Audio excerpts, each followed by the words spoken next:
की जाएंगी। और जर्मनी के शहर माइंस में मुकीम बोस्निया के मुसलमानों ने माइंस और इसके गिरदोनवाह में आबाद मुस्लिम कम्युनिटी खास तौर पर नई नस्ल की मजहबी तालीमात और इस्लामिक कल्चर के फरोग के लिए इस्लामिक सेंटर कायम किया है। तफसील बताएंगे जर्मनी से हमारे नुमाइंदे शबीर अहमद खोखर इस रिपोर्ट में।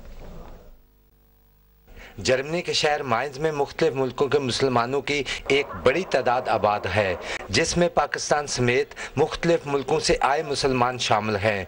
रमज़ान अल मुबारक की सादतों को एक दूसरे के साथ बांटने के लिए इस्लामिक कल्चर सेंटर बोस्निया की तरफ से बैनुल मज़ाहिब इफ्तारी का एहतमाम किया गया, जिसमें सूबे की वज़ीर आला मालूद राया समेत मुख्तलिफ मुल्कों की मजहबी तंजीमों के रहनुमाओं, मसीह बरादरी के रहनुमा और जर्मन कम्यूनिटी की अहम शख्सियात अपने अहल खाना के साथ शरीक हुई। Germany is a multicultural country and 5% of the people are Muslim, and so it's a normal sign that Muslim they are now a part of Germany. Today we had a very multicultural evening. There were German people, Turkish people, Arabic people and Bosnian people, Pakistani people, and we all did together iftar. We have to live in peace and harmony together. And I think it's very important to have a new mosque in Germany because this is the best investment and the best contribution against extremism. This is for sure, this is the best way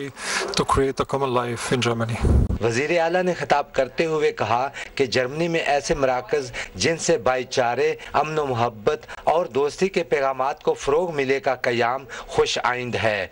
इन्होंने ज़ोर दिया कि Germany में मुकीम मुसलमानों को अपनी राय के इजहार और मजहबी, समाजी और कामों की मुकम्मल आज़ादी हासिल है, इसलिए कानून की पासदारी करना भी हमारी जिम्मेदारी है। It's a really wonderful evening and the people are very, very friendly, and it's a important sign to celebrate iftar together and to show that every religion is welcome in our country. Germany में ऐसे इस्लामी मराकज़ के क़याम से न सिर्फ German मुसलमानों के साथ भाईचारे को फ़रोग़ हासिल होगा, बल्कि दूसरे मज़ाहिब के मानने वालों के साथ राब्ते और कुर्बत बढ़ाने में भी मदद मिलेगी। बिलाशुबा रमज़ान अल मुबारक का मुक़द्दस महीना बैनुल मज़ाहिब रवादारी और कदरदानी की एक अनोखी मिसाल है, जो अपनी जड़ों को भुलाए बगैर एक दूसरे के साथ कुशादा दिली और रवादारी के मुजाहिरे का बेहतरीन मौका फराहम करता है। Shabbir Ahmed Khokhar, Pakistan television news, Mainz, Germany.